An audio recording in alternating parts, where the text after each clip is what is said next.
Bueno, yo creo que valorando la puntualidad de todos los que ya nos acompañan, podemos dar inicio. Muchas gracias nuevamente por acompañarnos, por acudir a esta invitación, a todos nuestros ponentes también tan puntuales que nos acompañan hoy y que aportan a la organización de este simposio con respecto a la enfermedad de Huntington. El Grupo de Neurociencias de Antioquia realiza eventos presenciales y de formación de educación para las familias y personas interesadas en las enfermedades neurodegenerativas. Durante la pandemia nos reinventamos en la virtualidad, motivándonos a proponer una estrategia de apropiación social del conocimiento bajo el nombre de Cuidarme, Cuidarte, mejor prevenir que curar, que consiste en realizar seminarios, talleres, conferencias, charlas, entre otras actividades alusivas a las enfermedades que el GNA y todos quienes acuden a estas alianzas se dedican a investigar desde hace más de 30 años el GNA y pensando justamente en las personas por las cuales lo hacemos, que son familias, cuidadores y pacientes con enfermedades neurodegenerativas. Cuidarme, cuidarte, mejor prevenir que curar, nace de todos esos aprendizajes, de todas esas colaboraciones acerca de la importancia de la prevención y las intervenciones también no farmacológicas para el bienestar de las poblaciones con las que trabajamos y para las cuales hacemos todo esto desde nuestra misionalidad como instituciones. Durante el mes de noviembre decidimos trabajar a propósito de la conmemoración del Día de la Enfermedad de Huntington, precisamente esta enfermedad. Todo lo que va a suceder durante el simposio va a estar grabado y lo van a encontrar en las diversas instituciones que nos acompañan hoy y también en la página web www.cuidarmecuidarte.org. Justamente hablando de colaboraciones y en alianza para realizar este simposio, nos acompaña Factor H, una entidad que trabaja con comunidades de América Latina más afectadas por esta terrible enfermedad. Factor H está compuesto por un grupo de personas que provienen de diferentes profesiones, países y visiones. Hay allí científicos, trabajadores sociales, médicos, educadores, artistas y familias afectadas. Buscan que unidos puedan ayudar a todas estas personas afectadas por la enfermedad de Huntington y sobre todo que viven en condiciones de extrema vulnerabilidad. Como tenemos todos estos aportes, todas estas visiones y perspectivas, quisimos empezar por invitar justamente a asociaciones que trabajan a nivel de Latinoamérica con la enfermedad de Huntington. Entonces vamos a tener un momento en el que ellas se van a poder presentar y contarles a qué se dedican y cómo apoyan de manera colaborativa todos estos procesos que conlleva la enfermedad de Huntington. Creo que nos acompaña ya Liliana Krinsky. Liliana. Hola, ¿qué Hola tal? Liliana, ¿cómo ¿Qué tal? estás? Bien, gracias por dejarnos participar, por invitarnos. Y bueno, para contarles un poco lo que hacemos desde APAE, tratamos de ayudar a las familias a localizar profesionales de la salud que estén muy involucrados con el tema, sobre todo los que están lejos de capital, porque Argentina es muy grande y entonces a veces es muy difícil llegar a algún profesional conocido. Tratamos de hacer el contacto.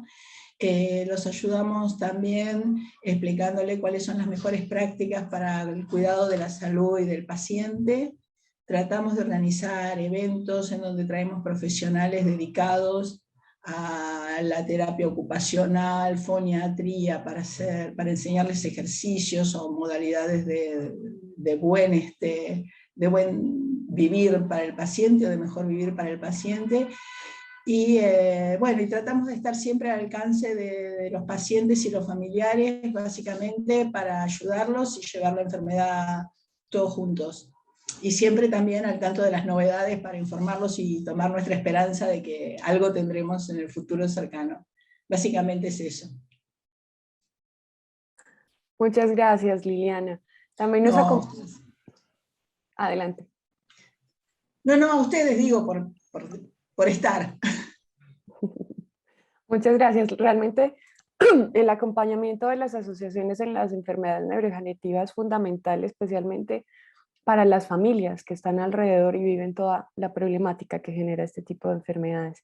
Nos acompaña también la agrupación Fundación HD, Lorena Escarafiuca. Mariela de la Prieta. Entonces, si Mariela ya nos acompaña, la invitamos a abrir su micrófono y a presentarse.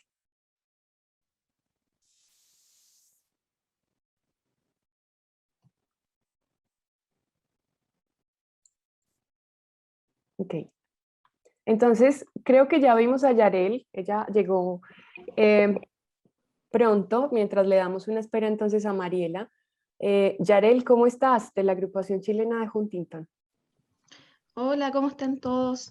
Muchas gracias por invitarnos a este importante encuentro, ¿verdad?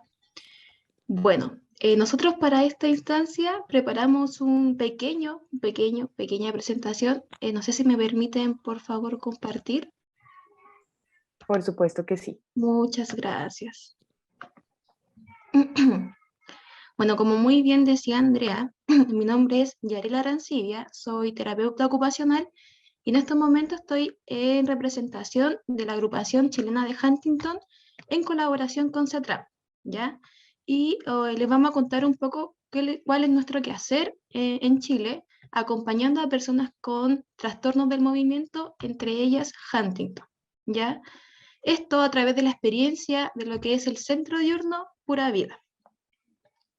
Como les decía, nosotros trabajamos en colaboración con la agrupación chilena de Huntington, CETRAM, que es el Centro de Trastorno del Movimiento, y CENADIS, ¿ya? Centro Diurno es un proyecto de tránsito a la vida independiente del Servicio Nacional de Discapacidad, y nuestro propósito principal es aportar a la calidad de vida de las personas que viven alguna situación, de alguna condición, ¿verdad?, de salud que tenga que ver con los trastornos del movimiento y que sea progresiva, ¿ya? En este sentido, nuestro objetivo es que los y las participantes del centro diurno, en colaboración siempre con su familia y o asistentes personales o de cuidado, puedan acceder a gestiones de la red local chilena que favorezca siempre su autodeterminación e inclusión social, ¿ya?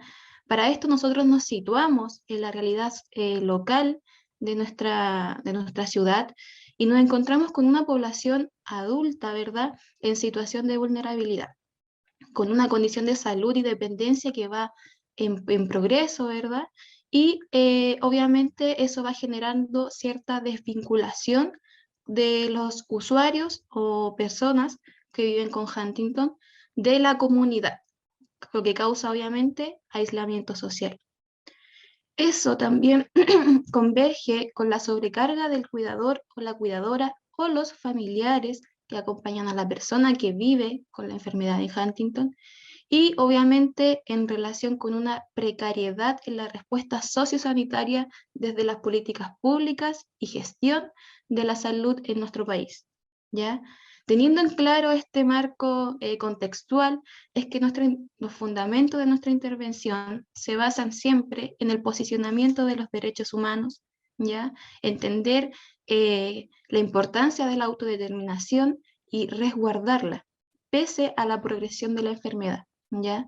Eso obviamente implica que nosotros como agrupación tengamos que reconocer esta condición, este proceso de salud de enfermedad de nuestros usuarios y brindemos una atención integral situada, ¿ya? Para eso nosotros trabajamos en colaboración con CETRAM, es donde nuestros participantes pueden acceder a la atención de especialistas, neurólogos, hay también, como comentaba Liliana, terapeutas ocupacionales, kinesiólogos, etcétera. Y obviamente en una relación conjunta, lo que tiene que ver con sus necesidades, siempre estar atento a la co-construcción de las posibles soluciones y o acompañamientos que requieren nuestros participantes. ¿Cómo lo hemos hecho en pandemia? Ya llevamos 2 años funcionando en pandemia y para eso hemos tratado de mantener siempre nuestra participación, porque ese es el sello un poco del centro diurno, que los usuarios no se desvinculen de lo social. Y para eso hemos estado realizando talleres virtuales, asambleas, donde siempre favorecemos la autodeterminación, la decisión de nuestros participantes. actividades socioculturales para vincularlos con lo local, con lo territorial, encuentros familiares para acompañar a sus cuidadores, a sus familiares, jornadas educativas también, porque este es un proceso que siempre va en progreso y tenemos que estar constantemente reeducándonos acerca de lo que nos está sucediendo, ¿verdad? Y obviamente los que le mencionaba, un acompañamiento personalizado. Nosotros, por ejemplo, contarles que cuando estábamos en presencialidad en el centro diurno, contábamos con asistentes de cuidados. Hoy en día, como nos encontramos en esta pseudo virtualidad, hemos tenido que nosotros ir a la casa de nuestros participantes y estamos entregando esos mismos apoyos, pero en sus domicilios. Y por último, contarle un poco de un testimonio vivido por una de nuestras participantes de lo que ha sido su experiencia en el centro diurno. Bueno, aquí a nosotros le preguntamos a Paola. Paola es una persona que vive con Huntington. Antes de ser diagnosticada con enfermedad de Huntington, ¿sabías acerca de la enfermedad? ¿Habías oído de ella o conocido a alguien que la tuviera? Paola nos dice, mi mamá y mi abuela. Yo cuidaba a mi mamá. Yo quedé embarazada y el doctor de mi mamá no quería que yo tuviera hijos. Quería que me hiciera un test genético antes. Cuando yo fui mamá, el doctor me trató como una irresponsable. ¿Ya? Nosotros le preguntamos, ¿cómo fue tu proceso de diagnóstico, Paula? Ella nos cuenta, uy, lloré. Yo pensaba que no lo iba a tener. En el CETRAM me diagnosticaron hace 7 años. Yo pensaba que no lo iba a tener, por mis hijos más que nada. Estaba sola, recibía apoyo del centro. La N, una persona, me abrazó y me dijo que allá éramos una familia. Me sentí bien, tranquila. Mi hijo me apoya, duermo con él, hablamos en las noches, me dicen que me aman. ¿Sientes que has recibido una atención adecuada? Ella nos contesta, excelente, nada que decir, un 7. La señora Patty, asistente de cuidado del centro, también me viene a ver los días viernes. Y por último, ¿en qué momento de tu vida y enfermedad llegaste al centro diurno? Yo no quería ir, porque me daba vergüenza, me dice Paula. ¿Cómo voy a ir a un lugar donde la otra persona está más mal que yo? La E, otra persona, me invitó al taller de los miércoles, TECMOS, que es un taller de estimulación cognitiva y motora. Yo fui porque ella es chistosa, es entretenida, me gustó. Además que los días miércoles teníamos plantitas, hacíamos jardín, sembramos y yo tenía que regar. Es que uno se relaja regando, ¿verdad? Y el sentido de la ocupación. ¿Cómo te apoya el centro diurno? Le preguntamos. De todos los sentidos, nos dice Paula. Desde poder saber cómo está el otro, hasta económicamente también. Y por último, ¿crees que es importante que todas las personas con enfermedades progresivas tengan este apoyo? Ella nos dice, sí, de todas maneras. Yo cambié, todos cambiamos, yo ya no estoy como antes, yo ahora siento más dificultades. Todos tienen que ir al centro diurno. Hay muchas personas hay muchas razones, perdón, para que una persona, sea hombre o mujer, sea mamá o no, tiene que tener un espacio en el centro. Eso, brevemente nosotros queríamos plasmar en este testimonio de Paola lo que ha sido nuestro quehacer en esta vivencia con la enfermedad de Huntington de nuestros usuarios y usuarias del centro. Muchas gracias. Yarel, muchas gracias a ti, qué bonita experiencia y qué bonito testimonio. Antes de darle paso a la siguiente asociación, quería contarte que en el chat Liliana dejó una inquietud para ti y me encantaría que se la respondieras porque establecemos de una vez aquí también unas colaboraciones y unos lazos importantes. Muchas gracias. Súper, no hay problema. Bueno, vamos ahora entonces a conocer a la familia, a la Fundación Familia Huntington de Costa Rica y para eso nos acompaña Margot Córdoba. Buenos días, Margot, y bienvenida. Buenos días, ¿cómo están? Muy bien, ¿y tú? Muchas gracias, muy bien.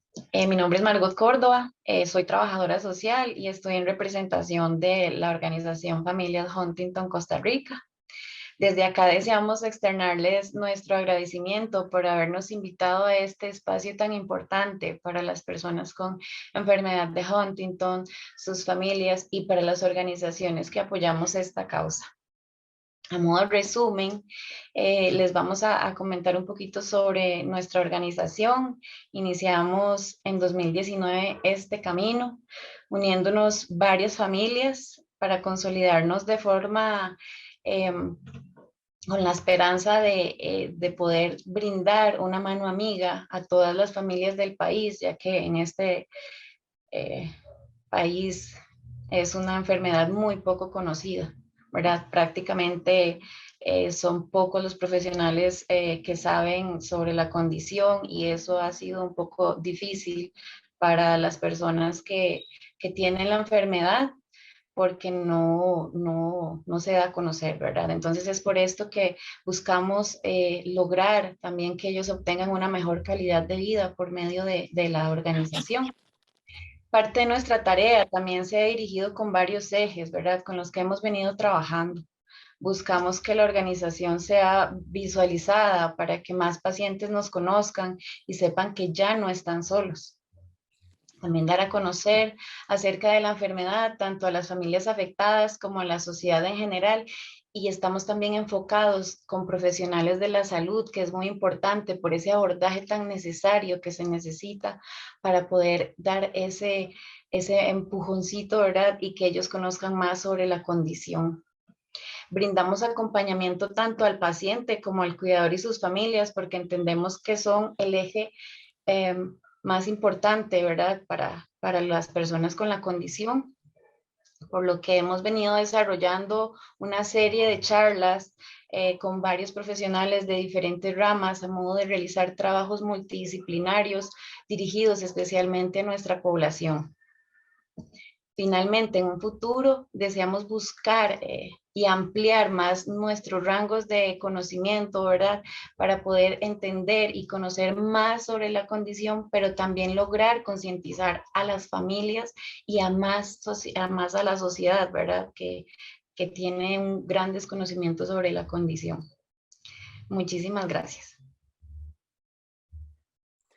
Muchísimas gracias a ti por contarnos la experiencia, por aportar a esa visión también desde lo humano que tiene acompañar a las familias y a las personas afectadas con esta enfermedad. Vamos a ir entonces a conocer la siguiente experiencia.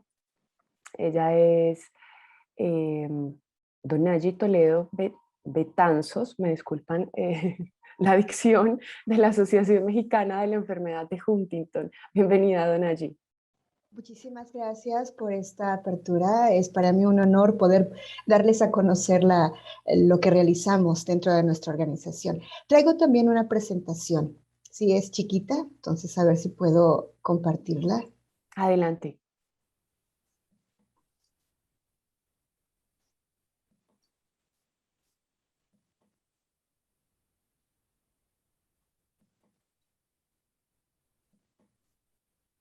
Ok. Pues bueno, la Asociación Mexicana de la Enfermedad de Huntington fue fundada en el año de 1992, o sea que ya tenemos 29 años de trayectoria. Nosotros estamos muy vinculados con el Instituto Nacional de Neurología, que es nuestro máximo sitio de salud, donde podemos nosotros mandar a las personas que requieren tanto la prueba molecular como cualquier otro tipo de servicio.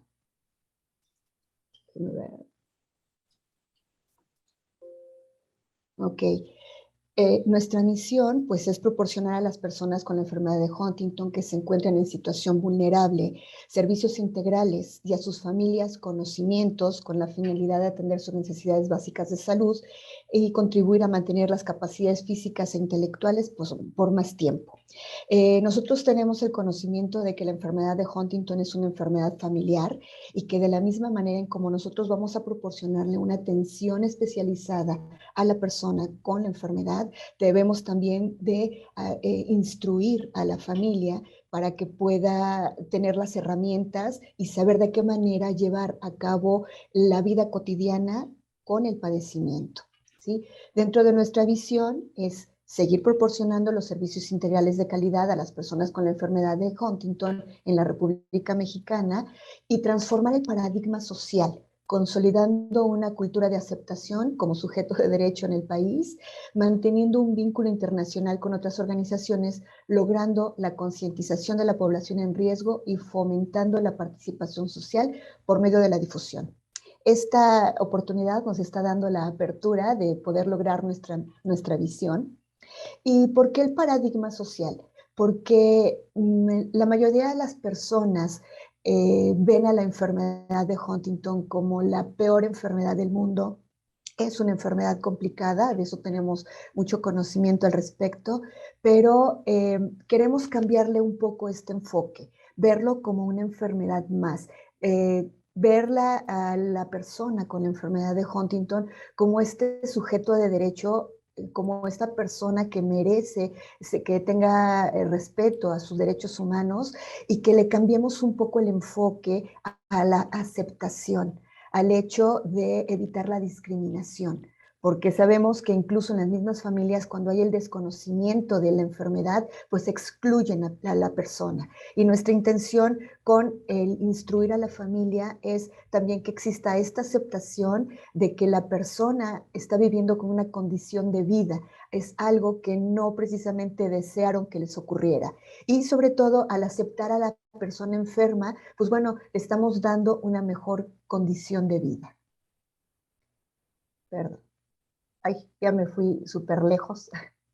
Bueno, nosotros trabajamos 3 proyectos que es el centro de atención diurno, el básico, en donde las personas que se encuentran con síntomas leves o moderados acuden a nuestras instalaciones. Bueno, ahorita con la pandemia, pues no, se ha hecho esto de manera virtual, pero dentro de la organización nosotros les ofrecemos el desayuno y la comida balanceada, las 5,000 calorías que requieren, y les ofrecemos terapias.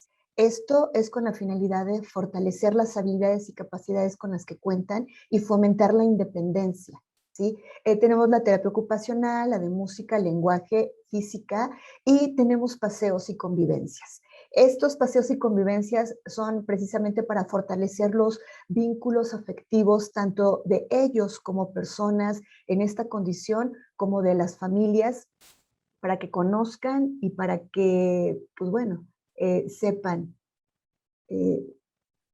cómo es el vivir día a día con este padecimiento.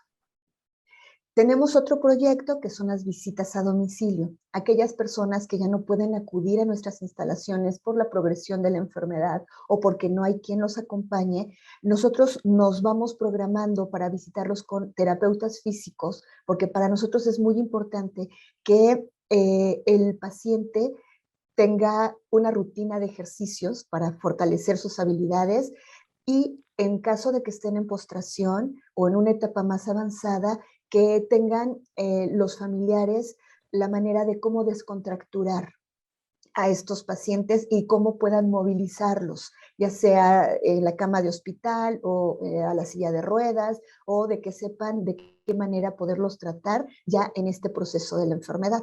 Y con médico neuropsiquiatra del Instituto Nacional de Neurología, porque también es importante ir dándoles este seguimiento médico. ¿Sí? Si no han tenido a lo mejor un tratamiento farmacológico, pues bueno, iniciar dependiendo de la sintomatología que vayan teniendo, o si ya lo llevan, revisar si las dosis que están teniendo son las adecuadas. Ay, yo con esto que no lo entiendo. Ok, y dentro de otro que tenemos el apoyo integral. A todos los pacientes, sean de visita a domicilio o del centro diurno, les ofrecemos una despensa mensual.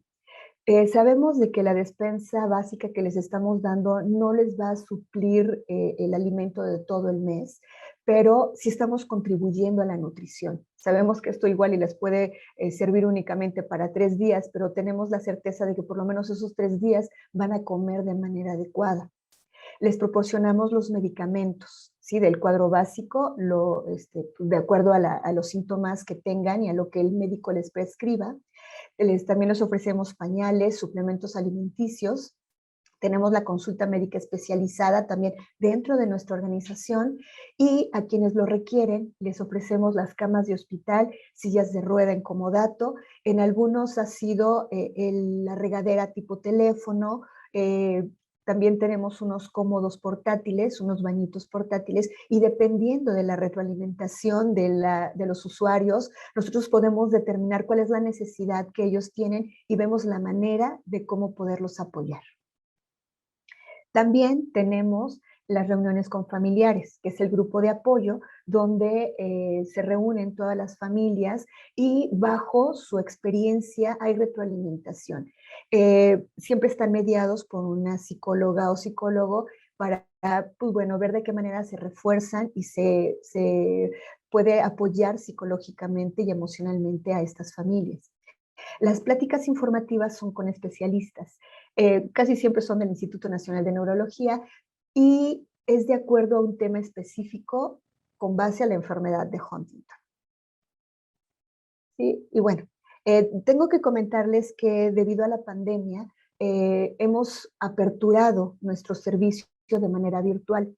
Nosotros nos encontramos en el centro de la Ciudad de México, ¿sí? Y nos había sido muy difícil poder llegar a la periferia, a los demás estados. La República Mexicana es extensa, pero gracias a la intervención ahora o a este servicio híbrido presencial y virtual, digo, ahorita presencial no ha sido más que para las consultas médicas y para la venta de medicamentos, hemos podido llegar a otros estados de la República.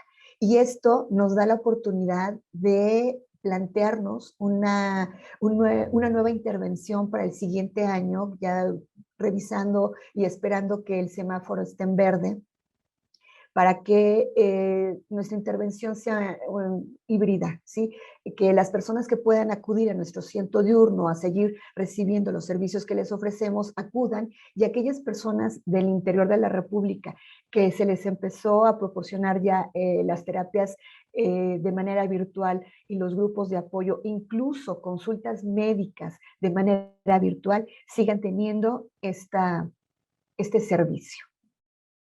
Y pues bueno, es todo por el momento. Muchísimas gracias por esta oportunidad.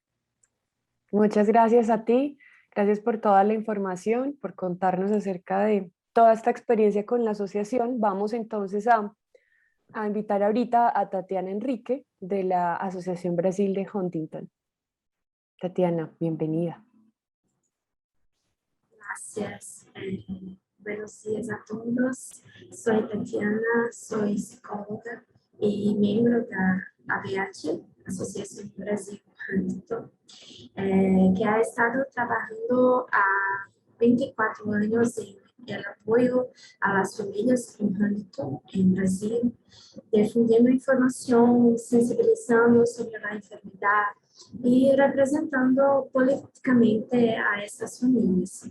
Hemos estado trabajando en la asociación con una universidad en São Paulo, en un programa de prácticas de psicología que supervisiono y ofrecemos asistencia en línea gratuita a algunas familias registradas en ABH de forma individual, también en grupos de apoyo de cuidadores de varias partes del Brasil.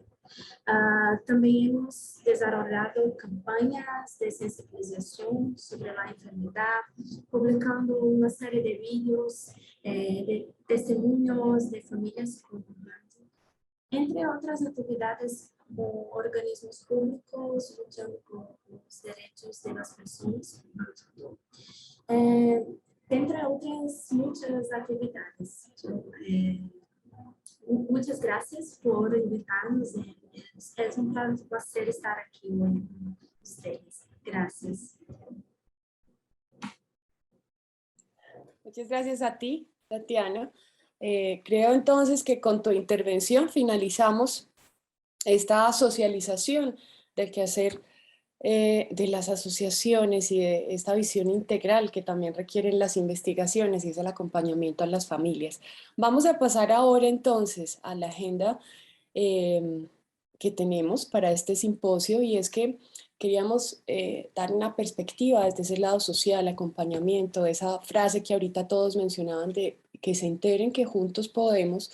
Y queremos también que tengan esta parte médica, todo este conocimiento también diagnóstico, sintomático de la enfermedad, para que con el apoyo de los profesionales también vayan teniendo esa dimensión de qué sucede en el cerebro, de qué sucede en el cuerpo, de cómo va trasegando esta enfermedad. Y para eso entonces, dentro de nuestros ponentes tenemos también a la doctora Claudia Perandones. Ella es médica, especialista en genética médica y magíster en biología molecular e ingeniería genética. Actualmente es la directora de la Unidad Ejecutora de Formación y Educación Superior de la Administración Nacional de Laboratorios e Institutos de Salud. ANLIS, doctor Carlos Malbrán. Así que, Claudia, bienvenida. Hola Andrea, espero que me puedan escuchar bien. Bienvenidos a todos. Muchísimas gracias por la invitación, muchísimas gracias por organizar esta reunión que por lo que veo está muy colmada. Tenemos 78 participantes para un día sábado. La verdad que me parece que es un logro importante y que además tengamos presencia de tantos países de Latinoamérica. Me gustaría compartir algunos slides, si me dejas, Andrea. Adelante, ¿Puede ser? adelante.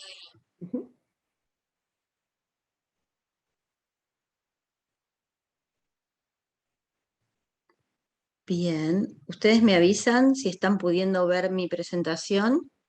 La vemos. Bueno, dentro de todo este programa vamos a tener speakers que la verdad son muy importantes, muy relevantes, y a mí me tocó hablar de los aspectos genéticos de la enfermedad.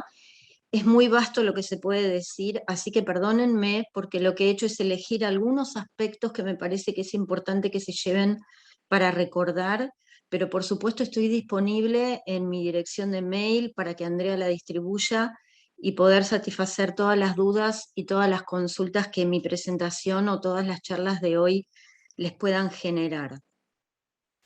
Estos son los ítems que me pareció importante cubrir hoy. Y como apertura, pero ustedes casi todos lo saben muy bien, tenemos que presentar a la enfermedad. La enfermedad de Huntington es una enfermedad que desde el punto de vista genético se define como una enfermedad autosómica dominante. Fue descrita en 1872 por George Huntington. Esto que pongo en pantalla es la foto de la presentación de este reporte acerca de la enfermedad. Y que tenga este modo de transmisión autosómico dominante, lo que implica es que cada individuo afectado tiene un riesgo de un 50% de su descendencia afectada para ambos sexos, es decir, tanto pueden afectarse varones como mujeres. Entonces, lo que nosotros vemos en general es que cuando hacemos los árboles genealógicos de las familias con enfermedad de Huntington, vemos lo que se llama una verticalidad de la transmisión, es decir, que la enfermedad se va transmitiendo desde una generación inicial hacia las que se encuentran por debajo de la misma, a diferencia de lo que ocurre con otras enfermedades genéticas que hoy no vamos a describir, pero esta característica es importante para la enfermedad de Huntington. Desde el punto de vista de qué es lo que se ve a nivel cerebral, tampoco me voy a detener porque hoy tanto Roger como probablemente Saúl y probablemente Ignacio también les cuenten más acerca de esto. Pero clásicamente siempre se dice que esta enfermedad tiene signos distintivos desde el punto de vista de lo que pasa a nivel de la neuropatología, y hay un área del cerebro, que es el cuerpo estriado, que es el que clásicamente se ve como más afectado, y que ustedes en estos cortes cerebrales que corresponden a un individuo que se toma como control, o sea que no tiene la enfermedad, y un individuo que sí la tiene, es como se va perdiendo la masa de neuronas correspondiente a esta región del cuerpo estriado y cómo también se empieza a ver una cierta atrofia marcada por estas indentaciones en la corteza cerebral. Pero a pesar de esto que les digo, y ustedes lo saben muy bien, la enfermedad de Huntington no es solamente una enfermedad mental, sino que se trata de una enfermedad que tiene otros targets, otros blancos, otras regiones corporales que también se afectan como están descritas en este slide. Y tampoco es solamente una enfermedad motora, y esto creo que lo van a ver bien a partir de la charla de Saúl. Si bien es muy llamativo y la descripción inicial de la enfermedad se hizo en base a la clásica corea, a estos movimientos danzantes, existen otras alteraciones del movimiento que pueden verse en la misma, como por ejemplo la distonía, y existen alteraciones de la cognición que se pueden ver y que ustedes también conocen en el cuidado de los pacientes. Existen dificultades para la toma de decisiones, existe la perseveración que a veces se ve por la repetición de determinadas situaciones que se evidencian en el lenguaje, o preguntas que se repiten, o preocupaciones que acompañan al paciente durante grandes periodos del día. También, desde el punto de vista conductual, a veces se ven algunas actitudes que son percibidas como una desinhibición. Y en general los síntomas tempranos no son tan importantes desde el punto de vista motor, sino que se manifiestan desde el punto de vista psiquiátrico y pueden ser la depresión, la irritabilidad, las dificultades para conciliar el sueño o las dificultades del apetito. Por suerte, el denodado trabajo de muchos investigadores ha permitido identificar cuál es la mutación, cuál es la causa de esta enfermedad. ¿Por qué digo esto por suerte? Porque hay muchísimas, ustedes saben que ya tenemos más de 8.500 enfermedades producidas por alteraciones en distintos genes, pero muchas veces no sabemos cuál es el cambio en el gen que condiciona la aparición de la enfermedad. En el caso de la enfermedad de Huntington sí lo sabemos, y en este slide lo que les pretendo mostrar es cómo en la estructura del gen de la enfermedad, en lo que se llama el exón número 1, existen una serie de repeticiones de tripletes, los conocidos tripletes de CAG, de citosina, adenina y guanina, que si existen en un número que se estandariza entre 6 y 35 unidades, en general no producen afectación, pero si incrementan su número, pueden dar lugar a la aparición de la enfermedad. Pero no todo es tan simple, existen diferentes categorías mutacionales que después vamos a ver en detalle, y por ejemplo, si el número de expansiones está entre 36 y 39, se da lo que se llama el fenómeno de la penetrancia incompleta, es decir, individuos que tienen riesgo de desarrollo de la enfermedad, pero la aparición de la misma no es una certeza absoluta del 100%. Esto no ocurre cuando el número de repeticiones es de 40 o más. Y en los casos en que estos tripletes de CAG están en un número muy elevado, como es el caso de aproximadamente 70 repeticiones, tenemos los que llamamos casos de inicio juvenil, o ahora, como preferimos considerarlo, directamente Huntington juvenil, porque el Huntington juvenil tiene una gran cantidad de manifestaciones que son absolutamente propias y distintas y diferentes de las que tiene la enfermedad en el adulto. Este es un esquema que les muestra la distribución de estas expansiones de CAG en los alelos que se consideran, en los genes que se consideran normales y en los genes que se consideran afectados por la enfermedad de Huntington, y ustedes ven cómo en general la mayoría de los individuos tienen entre 40 y 50 tripletes, pero también existen, como dijimos antes, algunos casos en los cuales las expansiones son mucho mayores y pueden originar casos de inicio juvenil. Pero no todo en la enfermedad puede estar explicado por el tamaño de la expansión. Nosotros sabemos que existe una asociación muy importante entre la magnitud de la expansión de los tripletes de CAG y la edad de inicio de los síntomas motores.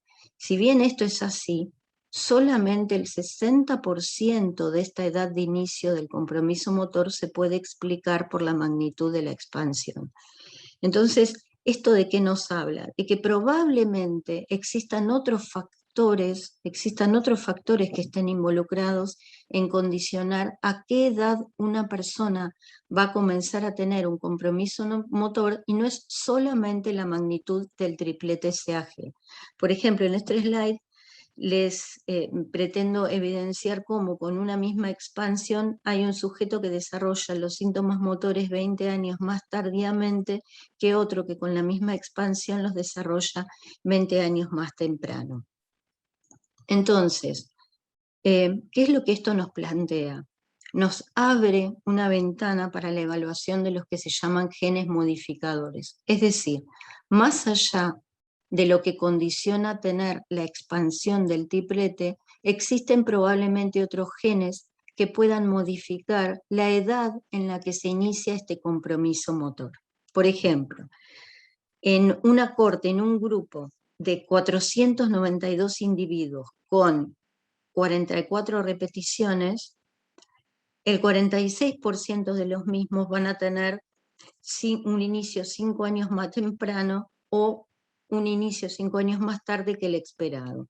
Entonces, esto nos plantea una ventana de oportunidad para las investigaciones. Esto probablemente lo digan los speakers que me van a suceder, pero nos hace pensar que es relevante estudiar y evaluar cómo factores ambientales y factores genéticos pueden modificar el curso de la enfermedad. ¿Cuándo un gen se puede llegar a considerar como un gen modificador? Bueno, cuando un cambio en la estructura de ese gen o un cambio en la expresión de ese gen puede modificar el fenotipo, que en realidad es el cuadro motor en este caso, condicionado por la expansión. Bueno, otra característica, además de lo que ya vimos, de cuál es la mutación, cómo tiene esta verticalidad en la transmisión, cómo hay un 50% de riesgo de afectación para cada descendiente de un individuo afectado, hay otra característica de estas enfermedades y que ustedes conocen muy bien y que se denomina anticipación. ¿Qué es la anticipación? Y bueno, por ejemplo, ustedes en esta genealogía ven que tenemos un padre que comenzó su compromiso clínico a los 62 años y sin embargo sus dos hijos afectados, un varón y una mujer, comenzaron su enfermedad, uno a los 36 años y la mujer a los 40. Y a su vez, estos individuos, cuando tuvieron descendencia afectada, también vieron que la misma comenzaba su afectación mucho más temprano. Esta situación de que en sucesivas generaciones la enfermedad puede iniciarse clínicamente más temprano se conoció como fenómeno de anticipación. Nosotros sabemos hoy por hoy cuál es la base molecular y biológica de este fenómeno de la anticipación. Esa base es que cuando la transmisión se hace a través del alelo paterno, es decir, se hace a través de un varón, existe la posibilidad de que los tripletes CAG sufran un fenómeno de expansión. Y por eso fíjense que cuando es un hombre el que transmite la enfermedad, vemos claramente en su descendencia el inicio más temprano. Es el que se da acá del abuelo con 62 años, el padre con 36 y el nieto con inicio de su afectación a los 15 años de carácter juvenil. Y cuando la enfermedad es transmitida a través de las mujeres, como este caso de una mujer de 40 años, su descendencia, su hijo, tiene un inicio a los 44 años, o sea, la transmisión materna permanece con cambios mínimos. Por supuesto que estamos hablando de generalidades, esto no se verifica siempre en el 100% de los casos, pero son conceptos importantes el saber que a través del alelo paterno puede haber un fenómeno de anticipación. La identificación del gen y de la mutación involucrada en la producción de la enfermedad de Huntington nos ha permitido muchas cosas desde el punto de vista diagnóstico. Básicamente, 3 instancias de diagnóstico. El diagnóstico presintomático en individuos que todavía no tienen manifestación de la enfermedad, pero que se encuentran en riesgo por pertenecer a una familia donde se está segregando la mutación. el diagnóstico prenatal, que es el diagnóstico de una gesta que está en curso, y el diagnóstico de preimplantación, que es una herramienta que nos permite el diagnóstico de un embrión para determinar, y para que la pareja pueda determinar si quiere o no una transferencia embrionaria y un posterior desarrollo del embarazo. Entonces, como les dije, estas instancias, espero, la verdad que no sé, me gustaría saber a través de la gente de las asociaciones si en todos los países todas estas estrategias están disponibles, pero básicamente lo importante es que estas estrategias permiten confirmar o descartar la enfermedad. Permiten a un individuo que se encuentra en una situación de riesgo saber si ha recibido o no la mutación, y en el caso del diagnóstico de preimplantación pueden determinar si se ha recibido la mutación por parte de un embrión o de un feto. Por supuesto que ustedes pueden inferir que estas instancias todas tienen una enorme relevancia para el individuo y para su familia, y por eso requieren una gran cantidad de pasos y ser realizados por profesionales idóneos y tener entrevistas previas en donde se pueda conversar acerca de los alcances, las limitaciones y el potencial impacto de cada una de estas instancias terapéuticas. Hay algunas consideraciones especiales que no sé si vale la pena ahondar, pero que les comento para que tengan un cierto nivel de información y tranquilidad. En general, la expansión de los tripletes representan el 99% de los casos de la enfermedad de Huntington. Y esto es importante porque en otras enfermedades tenemos distintos tipos de mutaciones que pueden producir un mismo cuadro clínico. En este caso, prácticamente la totalidad de los individuos que tienen la enfermedad tienen la expansión. Y por otra parte, eso hace que el test tenga un 99% de sensibilidad. Pero también en los individuos que tienen expansión, prácticamente todos desarrollan la patología cerebral. Entonces, esto nos garantiza que además de tener una gran sensibilidad, el diagnóstico tenga una gran especificidad. Esto es importante porque es la correlación que existe entre el número de repeticiones y el riesgo de desarrollar enfermedad de Huntington. Hoy sabemos que entre 24 y 26 repeticiones son individuos que no tienen riesgo de afectación, ni para ellos ni para su descendencia. Los individuos que tienen entre 27 y 35 repeticiones son individuos que no tienen riesgo de desarrollar la enfermedad, pero que si se trata de individuos varones, puede haber un fenómeno de expansión como el que les describí previamente y pueden tener hijos afectados. Ellos no van a tener la enfermedad, pero sí es importante saber que necesitan un asesoramiento genético porque pueden tener descendencia afectada por la enfermedad. Esta situación se llama alelos intermedios con inestabilidad meiótica paterna. Es un término complejo, pero lo importante es que tengan en cuenta que estos individuos necesitan tener la posibilidad de contar con un adecuado asesoramiento genético. Después tenemos los individuos que tienen entre 36 y 39 repeticiones, que son los que se llaman alelos con penetrancia reducida. ¿Por qué? Porque aquellos individuos que tienen 36 repeticiones tienen un 25% de riesgo de desarrollar la enfermedad. Como saben, esta es una enfermedad tiempo dependiente y por lo tanto también es importante la evaluación a largo plazo. ¿Por qué? Porque si los evaluamos todos a un mismo momento, quizás la enfermedad no aparezca, pero es importante el seguimiento a largo plazo. Aquellos que tienen 37 tienen un 50% de riesgo, los que tienen 38 un 75%, los que tienen 39 un 90%, y aquellos individuos que tienen alelos con 40 repeticiones o más tienen un 100% de riesgo de desarrollo de la enfermedad, son alelos que se llaman con penetrancia completa. Bueno, esto es lo que hemos visto, y un punto que me parece importante remarcar o mencionar es que existen dentro de la enfermedad de Huntington lo que se llaman las fenocopias.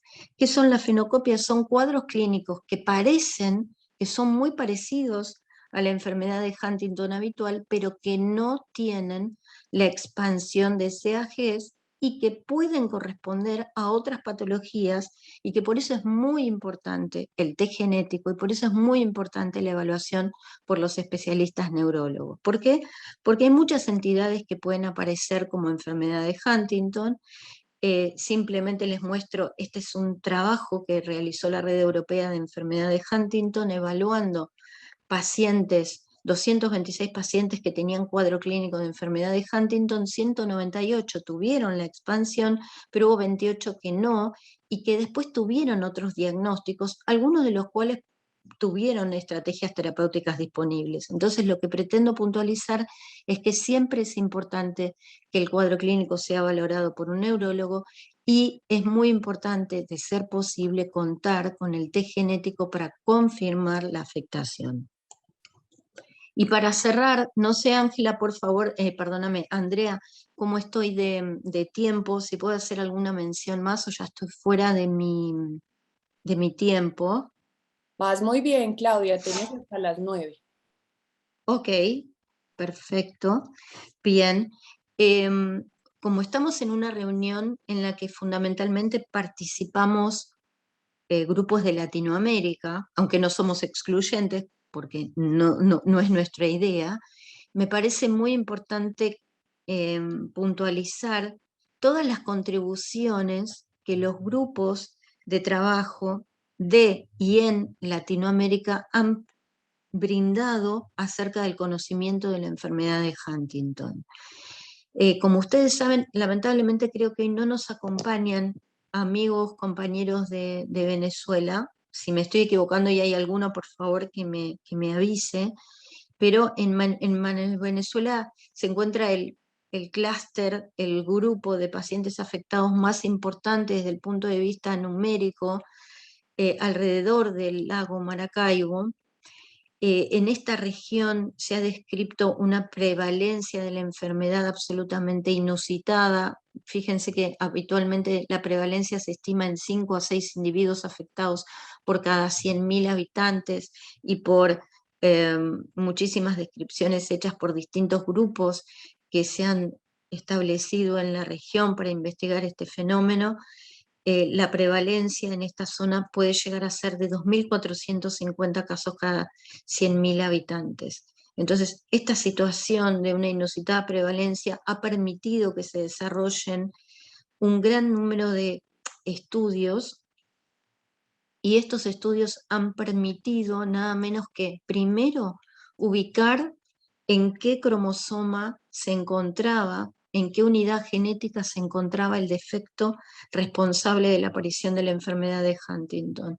Después, identificar realmente la mutación, que era un alelo inestable, que era un triplete de CAGs, y esto no solamente contribuyó al conocimiento que hoy tenemos de la enfermedad de Huntington, sino también al conocimiento de muchas otras enfermedades producidas por este mismo mecanismo de tripletes y alelos inestables.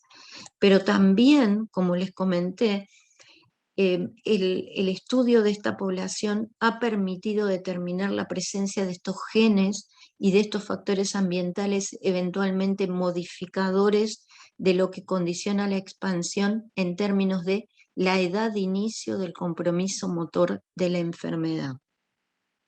Y las fechas de los trabajos que les mostré datan de 2004, 2008, pero fíjense, y me resulta importante citar trabajos de 2018, de 2019, porque las muestras aportadas por los pacientes de esa región siguen permitiendo encontrar factores y genes y regiones que podrían modificar la evolución de la enfermedad. En este caso, este trabajo liderado por James Gousela sobre muestras de la región de Maracaibo, con técnicas genómicas nuevas, como las técnicas de GWAS, que son técnicas que buscan el genoma completo, no solamente ya la mutación, sino el genoma completo de los individuos, y lo comparan con el genoma completo de individuos de otras poblaciones, han permitido identificar que las poblaciones de Venezuela, para un determinado número de tripletes, desarrollan más temprano el compromiso motor.